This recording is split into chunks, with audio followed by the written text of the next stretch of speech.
Hi guys, hi everyone.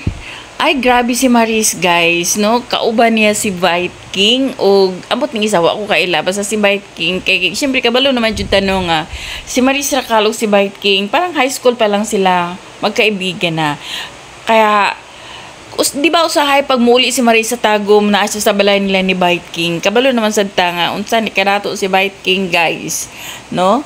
Pero grabe ka humble, grabe ka down to earth. O nice kaayo ilang friendship kay di ba imagine mo high school pa lang hantod karon o friend lang gapon sila nya support pud si Bite King sa movie ni Maris no nga The Sunshine o Rain or Shine gyud ang The Sunshine niadto gyud si Maris sa Cebu para syempre mo tan-aw ug mo support syempre kay sa iyahang movie ug ang mga tao grabe guys ilaha jud gisuportahan si Maris kay kabalo naman jud ta kung unsa ka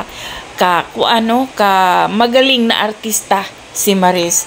Kaya grabe ang tao perting daghana. Tan-aw na to guys. Kanang makalingaw lang gid guys no kay daghan kayong tao, daghan kay nag-support kay Maris pero kung sa tong naay mo singgit nga Maris ay wa pod nagpa pildi si Bite King.